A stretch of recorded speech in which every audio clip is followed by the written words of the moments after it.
حکم دیا ہے, ہدایت جاری کیا ہے کہ یہ جو سمود قافلہ آ رہی ہے اس کو روک دیا جائے اور ان کا ساتھ طاقت بھی استعمال کیا جائے, یعنی ان کو غزہ کے حدود میں داخل ہونا نہ دے.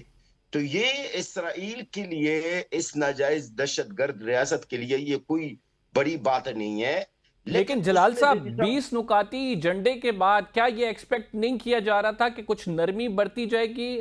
اس جو معاہدہ ہونے والا ہے اس کے آپ یہ کہہ سکتے ہیں کہ تھوڑا سا لحاظ کیا جائے گا. اسرائیل نے تو کوئی لحاظ نہیں کیا گیا. آپ کیا سمجھتے ہیں, کیا آپ کو یہ معاہدہ آگے بڑھتا ہوا دکھائی دے رہا ہے؟ جس طرح سے انسانی امداد کو روکا گیا ہے, جس طرح سے وہاں سٹیپس اٹھا رہا ہے اسرائیل, خصوصاً جو فلسطین ہے ان کی ایڈ کو لے کر. سر دیکھیں, میں تو صرف آپ کے سوال کا جواب دو حصہ میں دینا چاہتا ہوں. پہلے تو سب سے پہلے بات, یہ جو قافلہ جا رہا ہے نا, اس کے اندر سب سے اہم چیز جو غور فکر ہے وہ یہ ہے, اسی قافلہ کے اندر وہ شہری ہیں ان ممالک میں سے ہیں جو کسی وقت اسرائیل کا اتحادی تھے اور اسرائیل کا حامی بھی تھے, اسرائیل کو اسلحہ بھی فراہم کرتے تھے. اب اللہ کا شکر انہوں نے اسرائیل کی حقیقت کو تو دیکھ لیا, کم سے کم ان کے عوام نے تو دیکھ لیا یہ کہ یہ حقیقت ہے اسرائیل کا. پہلے بات تو ہے. دوسری بات بھی جو آپ نے فرمایا ہے 20 نکات کا جو منصوبہ, جناب محترم یہ امن کا منصوبہ نہیں کہا جاتا, یہ اس کو کہتے جال. اور اس کی متعلق میں تقریباً 2-3 دن سے ہر نیوز چینل پہ میری ایک ہی بات ہے, میں بار بار دہرانا چاہتا ہوں. یہ جو 20 نام نہاد ایک منصوبہ بنایا ہے ڈونلڈ ٹرمپ اور نیتن یاہو نے, یہ ایک جال ہے فلسطینیوں کے لیے. اس کے 20 نکات پر اگر ایک نقطہ پہ آپ غور کریں گے تو اس پر تعمیل کرنا, امپلیمنٹیشن کرنا ناممکن ہے. یہ وہ جال ہے اسرائیل اور امریکہ مل کر انہوں نے بنایا ہے تاکہ اسرائیل کی جو ناکامی ہوئی ہے 2 سال میں, ان کی جو اہداف تھے ان کو اچیو کرنے میں ناکام ہوئے, اس کو اس نام نہاد امن منصوبے کی ذریعے سے اچیو کرنا چاہتے, جس طرح یرغمالیوں کو بازیاب کرانا, اس طرح کہ حماس کو غیر مسلح کرنا ہے, وغیرہ وغیرہ. لیکن جلال صاحب اگر اس کے نتیجے میں فوری طور پہ جینوسائیڈ رک جاتا ہے تو پھر اس میں کیا مذائقہ ہے؟ سر اس میں یہی تو بات ہے نا, اس میں کوئی ٹائم لمٹ نہیں دیا گیا ہے, کوئی مقررہ وقت نہیں دیا گیا ہے کہ جنگ بند فلانی تاریخ میں ہونی ہے یا فلانا چیز میں ہونا. انہوں نے وہ شرائط رکھی حماس کے اوپر جو حماس وہ کرے گا نہیں ہے. میں پہلا دن سے کانفرنس چل رہا تھا تب اس وقت میں نے یہ بات کی ہے اور ابھی میری بات درست ثابت ہوئی ہے. ابھی حماس کے آج کا بیان ہے, کل کا بھی یہ بیان ہے کہ ہم اپنا اختیار نہیں چھوڑیں گے. اب حماس اختیار ڈالنے کی باتیں ہو رہی ہے کہ حماس اختیار ڈال دے, حماس یرغمالیوں کو ریلیز کر دے, وغیرہ وغیرہ. آپ تو سب حماس کو بالکل وہی والی بات ہے کہ دیوار کے ساتھ لگانے کی کوشش کر رہے. یہ تو ممکن نہیں ہے. آپ 20 نکات وہ بتایا. سو دیٹس مین کہ حماد ہتھیار نہیں ڈالے گا, حماد اپنے آپ کو ڈس آرم نہیں کرے گا اور حماس اس جنگ میں جو ہے وہ بھرپور شریک رہے گا. تو اس سے کیا پھر ہم نتیجہ اخذ کریں کہ یہ جو 8 ممالک ہیں جنہوں نے تائید کی ہے اس تمام معاہدے کی, وہ کہاں پہ سٹینڈ کریں گے؟ کیا وہ حماس کو ڈس آرم کریں گے پھر؟ سر دیکھیں, 8 ممالک کی جو بات آپ کر رہے ہیں جن میں بشمول پاکستان میرے خیال بھی ہے, اس میٹنگ میں تھے ڈونلڈ ٹرمپ کے ساتھ جو 8 ممالک کے سربراہان موجود تھے. لیکن مجھے اس بات پہ یہ حیرت ہے کہ فلسطینیوں کا مسئلہ تھا, اس میٹنگ کے اندر کوئی فلسطینی نمائندہ تھا بھی نہیں ہے, یعنی حتیٰ کہ ہمارا صدر بھی نہیں تھا, ہمارا جو صدر ہے وہ بھی نہیں تھا. اچھا دیکھیں, اول تو ان کا یہ دعویٰ ہے, کچھ ممالکوں کا یہ دعویٰ ہے, یہ جو 21 نکات, یہ 20 نکات نہیں تھے, یہ 21 نکات تھے. ایک شک ہے, ایک پوائنٹ ہے جو نیتن یاہو نے ریموو کروایا. دوسری بات ہے, نیتن یاہو نیو یارک امریکہ پہنچنے کے بعد ٹرمپ سے انہوں نے 20 نکات میں کئی چینجنگ لایا. اب ان کا دعویٰ تو یہی ہے کہ اس میں جو ہے وہ ہمیں دھوکہ دیا گیا. میں آپ کو وہ بات بتا رہا ہوں, ان ممالک کے سربراہان کی سٹیٹمنٹ کے مطابق بتا رہا ہوں کہ وہ کہتے ہیں یہ نہیں ہے جو ہمارا سامنے پیش کیا گیا ہے. باقی رہا سوال, دیکھیں اسٹیو وٹکوف کا جو تجویز تھا، اسٹیو وٹکوف کون ہے؟ یہی امریکہ کا جو نمائندہ ہے جو باقاعدہ ثالثی کردار ادا کر رہے تھے. اس کا جو ان کا جو پہلا تجویز اور دوسرا جو تجویز ہے جس پہ حماس آمادہ ہوئے ہیں وہ کہاں چلا گیا؟ اصل بات تو یہ ہے جناب محترم، اس وقت حماس رکاوٹ نہیں ہے. حماس اس سیز فائر میں رکاوٹ نہیں ہے. To be frankly I'm not belong to Hamas. میں کوئی حماس سے میرا کوئی تعلق نہیں ہے، لیکن this is the fact کہ حماس نہیں ہے. لیکن ہم اسرائیل اور امریکہ کی چالاکی یہ ہے، اب حماس پر بلیم ڈالنا چاہتے ہیں. حماس کے سامنے انہوں نے یہ 20 نکات رکھی ہیں اور ان کو پتا ہے یہ 20 نکات حماس اس 20 نکات کو سارے قبول تو نہیں، سب کو قبول تو نہیں کریں گے وہ. تو انہوں نے جس طرح کہتا ہے نا بول حماس کی طرف پھینک دیا کہ بس اب حماس کو اوپر بلیم ہوگا، حماس اس جنوسائیڈ کو روکنا نہیں چاہتا، حماس امن نہیں چاہتا وغیرہ وغیرہ. ارے بھائی آپ نکات کو بھی دیکھیں نا. آپ اس میں تیسرا شک آ رہا ہے، اس میں تیسرا نقطہ جو آ رہی ہے کہ آپ ٹونی بلیئر جو بدنام زمانہ کا وزیر اعظم برطانیہ کا ایکس یعنی سابقہ، آپ اس کو بھی غزہ کا گورنر بنانے کی باتیں ہو رہی ہے. یہ کیسا ممکن ہے سر؟ یہ ہم کیسا قبول کر سکتے ہیں؟ ہم تو قبول تو نہیں کریں گے. ہم تو قبول نہیں کریں گے کہ ہمارے اوپر 108 سال قربانی کے بعد ہم 108 سال سے قربانیاں دے رہے. زیدی صاحب ہم کوئی 2 سال سے یا سن 1948 سے نہیں دے رہے. ہم 108 عثمانی سلطنت عثمانیہ کی ختم ہونے کے بعد سے لے کر آج تک ہم اس لیے قربانی تو نہیں دے رہے تھے کہ آخر میں وہی برطانیہ ہم پر حکمرانی کریں اور سربراہ ان کا جو ہے ڈونلڈ ٹرمپ ہے. ایسا تو نہیں ہے. فلسطین فلسطینیوں کا ہے، غزہ ہے فلسطینیوں کا ہے. ہم پر اگر کوئی حکمرانی کرے گا تو وہ فلسطینی ہوگا. یہ ہمارے عوام کو اور ہماری جتنی بھی تنظیمیں ہیں ان کو یہ قابل قبول ہے، اور کوئی دوسرا تجویز ہم قبول نہیں کریں گے. اور دوسری بات، حماس اختیار ڈال دے یہ ممکن نہیں ہے. میں ابھی سے آپ کو بتا رہا ہوں، میں پہلے دن سے کہہ چکا ہوں، ابھی بھی کہتا ہوں، وہ نہیں اختیار ڈالیں گے حماس. تیسری بات جو یرغمالی کی بات ہے، یرغمالی چھوڑنے کا تو سوال ہی پیدا نہیں ہوتا وداؤٹ اگر تبادلہ نہیں ہوتا. اس میں بھی اس نکات کے اندر بھی یہ بھی ذکر نہیں ہے جو فلسطینی قیدی اسرائیل کی جیل میں وہ ان کو کب رہائی کر رہے ہیں.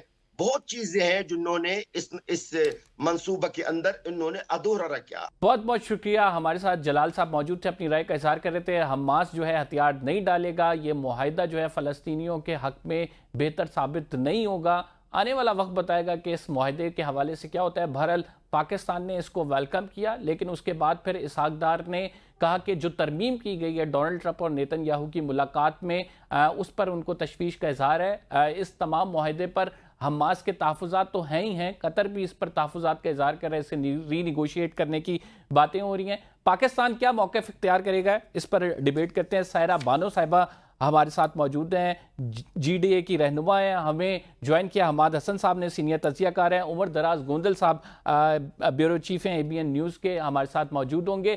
آپ تینوں معزز مہمان گرامی کا شکریہ. اسٹارٹنگ فرام یو سائرہ صاحبہ، آپ کیا سمجھتی ہیں ان فردر ڈیولپمنٹس کے بعد پاکستان کا اب کیا موقف ہوگا؟ دیکھیں، حکومت کی جو بات ہوئی، کس معاہدے کو مانا، کس نکات کو، کہ ابھی وہ نکات وہ کہتے ہیں نا کہ کاغذ کے پنے پہ اترے بھی نہیں تھے، اس کو مان لیا.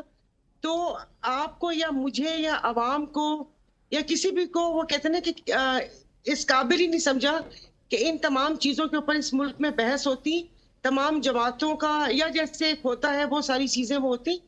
لیکن اب آپ کے سامنے کہ 2-2.5 سال سے جس طریقے سے غزہ میں وہ کہتے ہیں نا کہ بربریت اور وہ جو نسل کشی کا کام ہے، تو مجھے تو حیرت بھی ہے. اور میں کیا کہوں کہ ان 2-2.5 سال بعد وہ کہتے ہیں نا کہ مسلم امہ کی آنکھ کھلی ہے، وہ بھی اس وقت کہ جس وقت قطر میں وہاں دوحہ کے اتر یہاں حملہ ہوا. اور وہ کہتے ہیں نا کہ ہمیشہ کہ مارے دی مر گئی ماں کوئی نہ لیندا نا، چودھری دا مر گیا کتا سارا پنڈ نہ ستا. اور اس کے بعد تمام امت مسلمہ ایک پیج پر بھی آ گئی اور یہ سارا ہو گیا. یہ تو سب مجھے اگر اب میں دیکھوں تو وہ ایک یہ تمام جو سنتے آتے تھے کہ یہ ایک سارے یہ سرے وہ ایک سازش کی طرف جاتے ہیں، مجھے تو ویسا ہی لگتا ہے کہ آپ نے مطلب وہاں پر ایک نہتے لوگوں پہ آپ نے وار بولا ہے. دیکھیں، اس کو وار کا نام مت دیں. وار تو تب ہے کہ دونوں برابر کے فریقین آپس میں لڑیں. وہاں پر ایک بوڑھے جوان نہتے، بوڑھے اور جوان اور معصوم بچے جو کہ اس دنیا میں آئے ہیں اور جو اس دنیا میں نہیں آئے، یہ ان کے اوپر حملہ ہے. اس کو میں جنگ نہیں سمجھتی، اس کو میں ان کی بربریت سمجھتی ہوں. حماد صاحب، آپ کیا سمجھتے ہیں ان 20 نکات پہ ایز اٹ از عمل درآمد ہوگا؟ یہ 8 ممالک ساتھ ہی رہیں گے یا پھر یہ ری نیگوشیٹ کی طرف جائے گا معاملہ؟ بہت شکریہ کمبر، آپ نے بات کرنے کا موقع دیا. دیکھیں، اسرائیل کا جو مزاج ہے، جو ان کی تاریخ ہے گزشتہ 60-70 سال سے، وہ تو ہے ہی بربریت کی، ظلم کی اور کمزوروں پر چڑھ دوڑنے کی. اس میں تو کوئی دو رائے نہیں ہے. لیکن اس وقت مجموعی تناظر میں اگر ہم حالات کو دیکھیں تو دنیا کا پورا منظرنامہ تبدیل ہو رہا ہے. چائنا اکنامکلی اور ٹیکنالوجی کے حوالے سے، ڈپلومیسی کے حوالے سے پوری دنیا پر چھانے لگا ہے، لیکن چائنا اسرائیل کی پشت پر نہیں ہے. اسرائیل کی پشت پر جو ممالک تھے وہ چائنا کے ساتھ سامنے کمزور پڑتے جا رہے ہیں، تو ظاہر ہے الٹیمیٹلی اسرائیل بھی کمزور پڑتا جا رہا ہے. یہ جو معاہدہ ہے اس کو ہم اس کے ساتھ جوڑ کر نہیں دیکھ سکتے، نہ ہم فوری طور پر ایبرپٹلی ان ایسے حالات کی توقع رکھ سکتے، ایکسپیکٹ کر سکتے ہیں کہ فوری طور پر اسرائیل اپنے مزاج کو تبدیل کرے گا. اسرائیل بتدریج کمزوری کی طرف بڑھ رہا ہے. اگر وہ آج ایک معاہدے پر آئے تو کل وہ دوسرے معاہدے پر بھی آ جائے گا. لیکن ظاہر ہے ایک ایگریشن تو اس کے ہاں موجود ہے، ایک اشتعال موجود ہے. وہ پسپا ہوتا جا رہا ہے، وہ شکست خوردہ ہوتا جا رہا ہے، اور شکستگی کے دوران عمومی طور پر رویہ بڑا جارحانہ ہوتا ہے.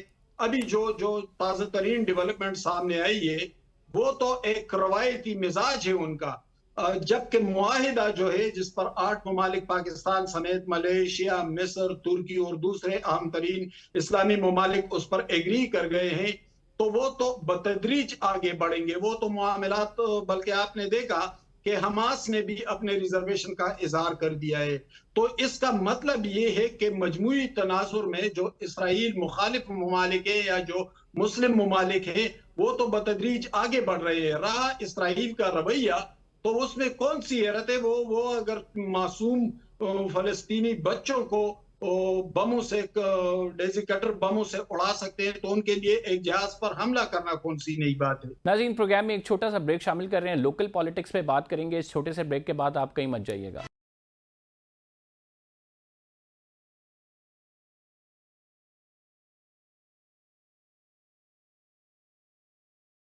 ویلکم بیک ناظرین.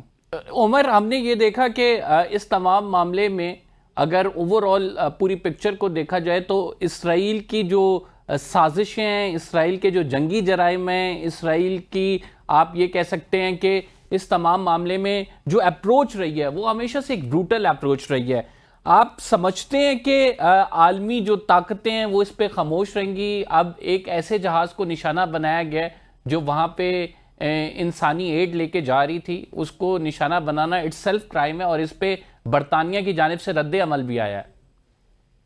اچھا قمر، اس کو میں ایک لوکل معاملے سے جوڑ کے پھر اس کو انٹرنیشنلی ذرا بہتر انداز میں آپ کے سامنے بیان کرنے کی کوشش کروں گا. اس کو پاکستان اور انڈیا کے تناظر میں دیکھیے گا. انڈیا کی اپروچ بھی اگریسو اپروچ ہی ہوتی ہے، وہ ہر بار آگے بڑھتا ہے، کوشش کرتا ہے، لیکن پاکستان اس کے سامنے کوئی نہ کوئی بند باندھتا ہے یا پاکستان ریزسٹ کرتا ہے، پاکستان اس کو کوئی نہ کوئی جواب دیتا ہے تو انڈیا تھوڑے سے پھر خاموش ہو جاتا ہے.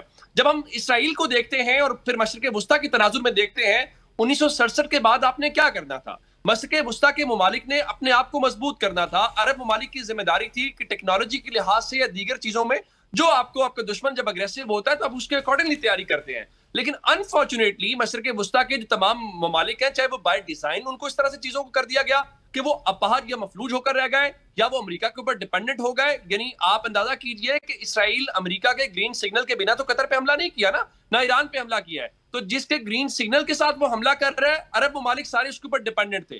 جب انہیں یہ پتا چلا کہ ہمارے مقابلے میں کوئی نہیں ہے، کوئی بند نہیں باندھا، جس طرح میں انڈیا والی مثال دی، تو وہ مزید اگریسو ہو گئے. اور میرا خیال یہ ہے کہ یہ اس سے ایک اور بات ہمیں دنیا میں پتا چلی کہ دنیا کے اندر کوئی انٹرنیشنل لا ایگزسٹ نہیں کرتا، دنیا میں کوئی موریلٹی ایگزسٹ نہیں کرتی. دنیا میں آج بھی مائٹ از رائٹ کے تصور ایگزسٹ کرتا ہے. اقوام متحدہ، لیگ آف نیشنز اگر ناکام ہوئی تو اقوام متحدہ اس سے زیادہ ناکام ہو گئی ہے.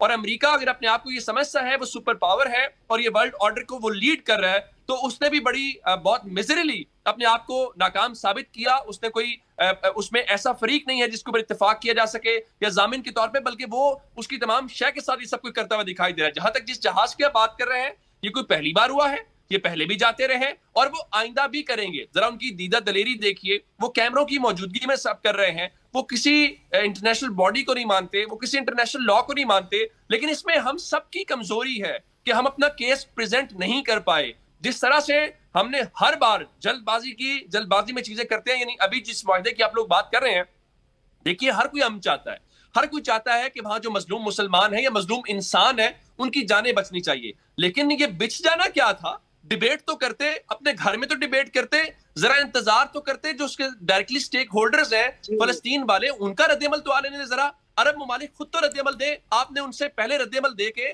ہم یہ نہیں کہہ رہے آپ کی نیت پہ کوئی شک کر رہے ہیں. عمر آپ درست بات کر رہے ہیں. سائرہ بانو صاحبہ سے بھی یہی پوچھیں گے, وائی وی آر ان سو ہری. اگر ہم دیکھتے ہیں کہ قطر کا ریسپانس آیا, انہوں نے کہا کہ ہم اس معاملے کو ری نیگوشیٹ کریں گے. پھر حماس کو دیکھیں تو حماس بھی کہہ رہا ہے کہ ہمیں جو ہے یہ معاہدہ ایز اٹ از نہیں ایکسیپٹ, وہ بھی اس میں جو ہے اس کو ایکسیپٹ کرنے میں اتنی جلدی نہیں دکھا رہا. لیکن پاکستان نے سب سے پہلے ٹویٹ کی, اس کے بعد پھر اسحاق ڈار صاحب پہلے ایک سٹیٹمنٹ دیتے ہیں کہ ہمارا یہ اسرائیل سے ڈائریکٹ معاہدہ نہیں ہے, ہم جو ہے امریکہ کی گارنٹی پہ یہ ڈیل کر رہے ہیں. اس کے بعد کہتے ہیں کہ پھر نیتن یاہو اور امریکہ کے صدر کی ملاقات ہوئی, اس میں جو ہے بعض نکات میں ترمیم کی گئی اور ہمیں نہیں بتائی گئی یہ ترمیم, تو اس سے پیچھے ہٹتے ہیں. تو یہ کس طرح سے لے کر چل رہے ہیں, اس پہ ہمارا سٹانس کیا ہے اور اس میں کلیئرٹی کیوں نہیں ہے؟ میں آپ کو پہلے اس میں یہی تو کہا کہ مجھے بتائیں, میں یہی کہہ رہی ہوں نا کہ ابھی وہ کاغذ پہ نقطے اترے بھی نہیں تھے اور ہمارے والوں نے ہاں کر دی. خدا جانے کس چیز کی خوشی تھی. عوامی پریشر اتنا زیادہ ہے کہ پاکستان جو ہے وہ ان میں آئیدر کسی ڈیسیجن پہ نہیں پہنچ سکتا. ٹو نیشن جو تھیوری ہے, جو سلوشن ہے, ٹو اسٹیٹ سلوشن, اس کی اگر بات کریں تو آٹومیٹکلی ایک گروپ کہتا ہے کہ آپ اسرائیل کو تسلیم کرنے کی طرف جا رہے ہیں, اور اگر آپ اس سے تھوڑا سا ڈائیورٹ ہوں, آپ کہیں کہ نہیں ہم 1967 سے پہلے والی اسٹیٹ کی بات کر رہے ہیں, تو پھر اس پر یہ ہوتا ہے کہ آپ کو وہ ظاہری بات ہے کہ انٹرنیشنل پاورز کو وہ ایکسیپٹ کرنا ہوگا, کیونکہ 22% لینڈ جو ہے وہ صرف 1967 کے بعد بتایا جاتا ہے کہ اس سے بھی 14% پہ آ گیا. تو آپ سمجھتے ہیں کہ اس تمام معاملے پر جو پاکستان کا موقف ہے وہ ایک رہے گا, پاکستان کے موقف میں کلیئرٹی رہے گی, اور پاکستان جو اپنی فورن پالیسی ہے, جو وہاں پہ ڈیل ہے, اس کو آگے بڑھائے گا, یا پھر یہ عوامی پریشر کی وجہ سے کہیں نہ کہیں رک جائے گی؟ دیکھیے کمبر, یہ اسی طرح کا روایتی مسئلہ نہیں ہے جو عمومی طور پر ہوتے ہیں. یعنی انڈیا کے ساتھ ہمارے معاملات ہو تو وہ صرف پاکستان کا مسئلہ ہوتا ہے, افغانستان کے ساتھ معاملات ہو تو وہ صرف پاکستان کا مسئلہ ہوتا ہے. فلسطین کے حوالے سے پاکستان کی انفرادی رائے کوئی نہیں ہے, یہ پوری امت مسلمہ کی رائے ہوگی. اور اسی لیے 8 اہم ترین ممالک جو ہیں وہ اس معاہدے کا حصہ ہے. ایک صرف پاکستان سے کچھ نہیں ہوتا, یہ ایک مجموعی رائے ہوگی اس حوالے سے, اور ہونی چاہیے بھی. دوسری بات یہ کہ معاہدہ ابھی اس حوالے سے حتمی مرحلے پر پہنچا بھی نہیں ہے. یعنی کل آپ نے دیکھا کہ حماس نے اپنے تحفظات کا اظہار کیا, یعنی حماس کو تو سائٹ پہ کر لیا تھا لیکن انہوں نے اپنے تحفظات کا اظہار کر لیا. اب وہاں پہ جو ملیٹنٹس ہے یا جو جنگجو ہے سب سے بڑے, وہ تو حماس ہی ہے. حماس اگر اس معاہدے سے باہر آ جائے تو پھر بندوق اٹھائیں گے, وہ تو پھر لڑائی کریں گے. تو دیکھیں ہم وقت سے پہلے اس کا تجزیہ نہیں کر سکتے, ہمیں حالات کو دیکھتے ہوئے جذباتی طور پر تجزیہ نہیں کرنا چاہیے. دوسری بات یہ کہ فلسطین یا اسرائیل کے حوالے سے ایک بہت گہری حساسیت پاکستان میں موجود ہے, اور اس کے پیچھے ہمارا ایک مسلم امہ کا رشتہ بھی ہے, ہمارے عقائد بھی ہیں, ہمارا ہم مذہب ہونا بھی ہے, بیت المقدس کی حرمت بھی ہے. تو دیکھیں اس حوالے سے ایک گہری حساسیت سے انکار نہیں کیا جا سکتا. پاکستانی حکومت کو پھونک پھونک کر قدم رکھنا پڑے گا. معمولی سی غلطی جو ہے وہ یقیناً ایک بڑے عوامی رد عمل کی طرف جائے گی, اور عوامی رد عمل اس پہ آئے گا. ماضی میں بھی ایسا ہوتا رہا ہے, یہ کوئی پہلا تجربہ نہیں ہوگا. اس لیے جو deputy prime minister Ishaq Dar صاحب نے جو باتیں کیے, تو ٹھیک ہے انہوں نے بات کی ہے، لیکن اس کا فوری طور پر یقین تو نہیں کیا جا سکتا. حالات کو دیکھنا پڑے گا کہ حالات کس سمت میں جا رہے ہیں. کیا مجموعی تناظر میں اس پر متفقہ رائے ہو سکتی ہے؟ 1967 سے پہلے والے فلسطین کو بحال کیا جا سکتا ہے، اسرائیل کی بربریت کو روکا جا سکتا ہے، حماس کو کردار دیا جا سکتا ہے. تو یہ تمام باتیں جو ہیں یہ ابھی قبل از وقت ہیں. ہمیں حالات کو دیکھتے ہوئے اس کا تجزیہ کرنا چاہیے. البتہ آپ نے جو بات کی اس سے مجھے 100% اتفاق ہے کہ یہاں پر فلسطین کے حوالے سے عوامی رد عمل کا خطرہ موجود رہتا ہے، اور اسی لیے بار بار کہہ رہا ہوں کہ حکومت اس حوالے سے کوئی بھی فیصلہ کرے تو اس کے ذہن میں یہ بات ہونی چاہیے کہ عوامی حساسیت اس حوالے سے کیا ہے، اور یہ صرف پاکستان میں نہیں بلکہ پوری امت مسلمہ میں موجود ہے. ناظرین ادھر پروگرام میں ایک چھوٹا سا بریک شامل کریں گے. We will be right back after this short break. آپ کہیں مت جائیے گا.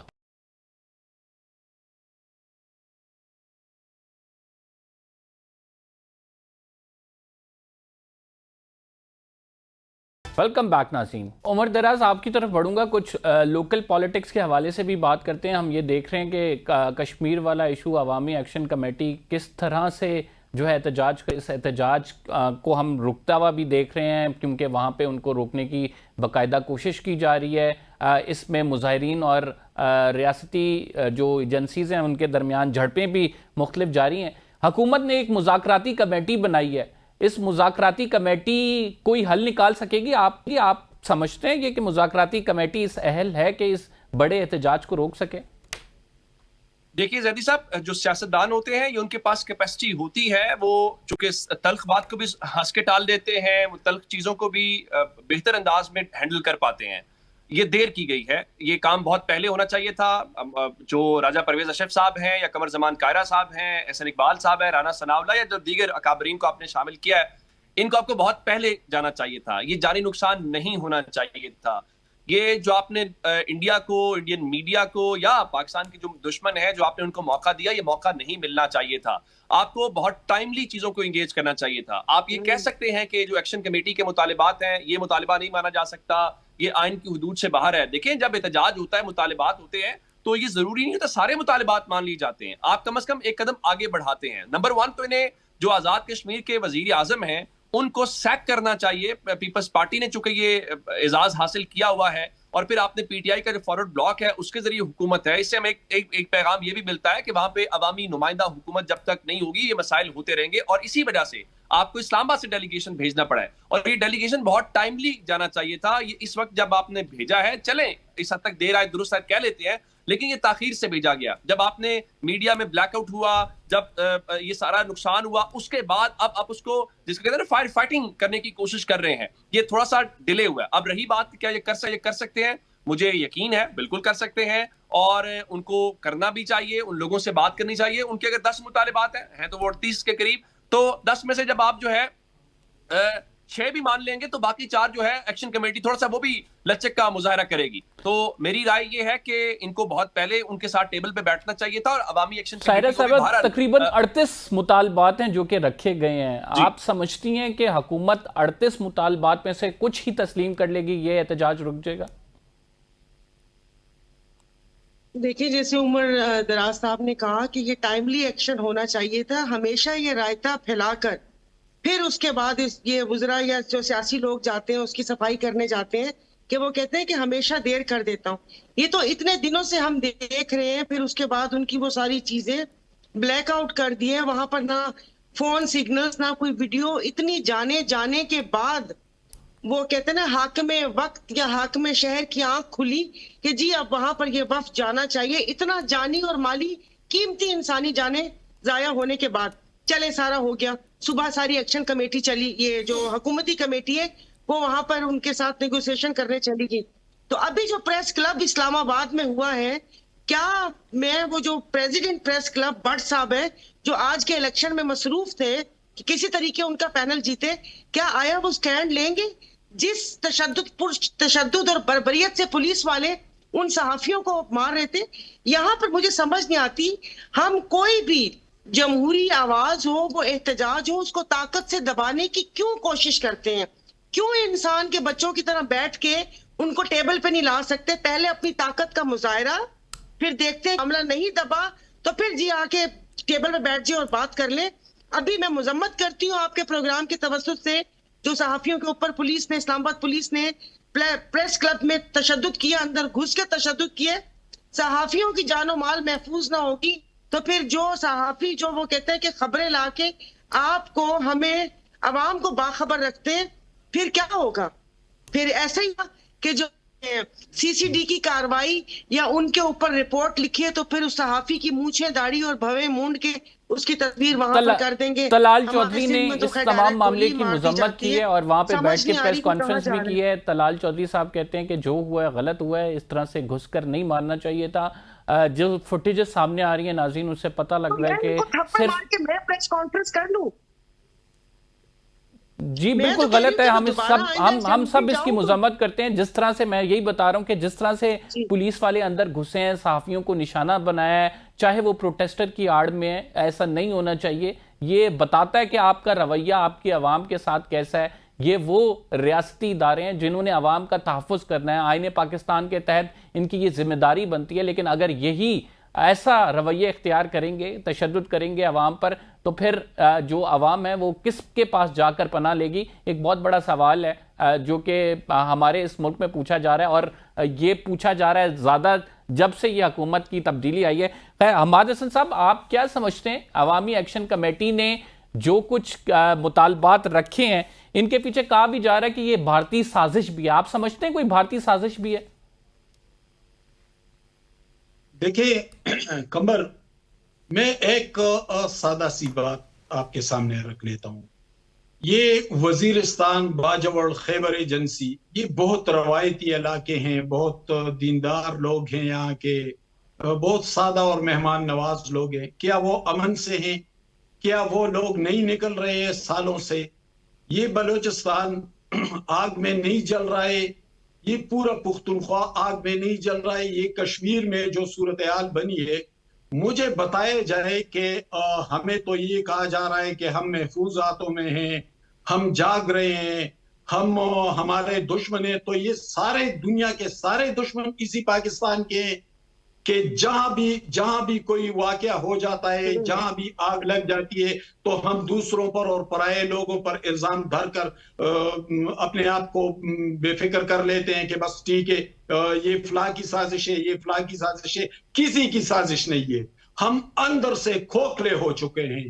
ہم کسی کا حق نہیں مانتے, ہم جمہوریت نہیں مانتے, ہم آئین و قانون کی بالادستی نہیں مانتے. ہم سیاستدانوں کو باری باری جیلوں میں ٹھونس دیتے ہیں, پھانسیوں پر چڑھا دیتے ہیں, روز روز ان کو جلاوطن کرتے ہیں. سیاسی کارکنوں کے ساتھ جو سلوک کرتے, جب ہمارے اپنے کرتوت یہی ہوں گے تو پھر یہ آگ نہیں بھڑکے گی. پھر کیا لوگ آرام سے بیٹھیں گے؟ دیکھیں جہاں پر بھی جبر ہوگا, ظلم ہوگا, وہاں رد عمل آئے گا. اور یہ رد عمل اسی لیے آ رہا ہے. یہ پختونخوا سے بھی آ رہا ہے, یہ بلوچستان سے بھی آ رہا ہے, یہ کشمیر سے بھی آ رہا ہے, یہ سندھ سے بھی مدتوں آتا رہا. اسی کراچی میں الطاف حسین 30 سال تک بیٹھا ہوا بوری بند لاشیں بیچتا رہا. پھر جو ہی الطاف حسین ذرا لائن سے ہٹا تو آج الطاف حسین کہیں دکھائی نہیں دے رہا ہے. دیکھیں بہت ہو گیا.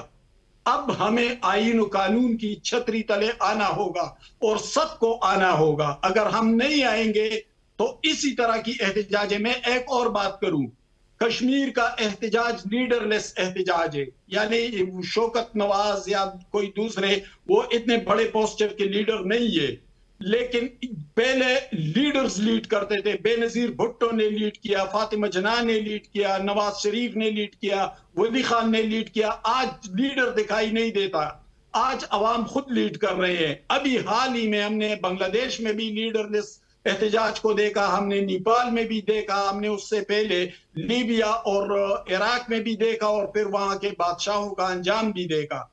بہت ہو گیا. یہ لیڈر لیس احتجاج کی طرف پروٹیسٹ جانے لگے. دن بدن یہ معاملات خطرناک ہوتے جا رہے ہیں. رک جائیں سب اپنی جگہ, ایک گرینڈ ڈائیلاگ کی طرف بڑھے, تمام ناراض لوگوں کو بھی بٹھائے, سیاسی لوگوں کو بھی بٹھائے, دوسرے طبقات جو ہیں وہ بھی بیٹھ جائیں کہ اس ملک کو کیسے چلانا ہے اور اس اسٹیٹ کو کیسے آگے کی طرف لے کے جانا ہے, کس طرح امن قائم کرنا ہے. ناظرین، ہم نے قیادت کے بغیر احتجاج دیکھے، بنگلہ دیش میں کیا حال ہوا یہ آپ کے سامنے ہے، اس کے بعد جو احتجاج سری لنکا میں ہوا وہ بھی آپ کے سامنے ہے۔ ان احتجاجوں نے کیا کچھ کیا، کس طرح سے عوام گھر سے نکلی اور اس کے بعد اس کا پھر کس چیز پر اختتام ہوا، یہ حکمرانوں کو ضرور سوچنا چاہیے، اور سینٹی اسی میں پریویل کرے گی کہ آپ لوگوں سے بات کریں، ان کو انگیج کریں، ان کے جو آئینی حقوق ہیں وہ ضرور ان کو دیں۔ آپ تینوں معزز مہمان گرامی کا شکریہ۔ پروگرام کا ٹائم ختم ہو گیا، فی الحال کے لیے اتنا ہی، کمبر اجازت دیجیے، اللہ نگہبان۔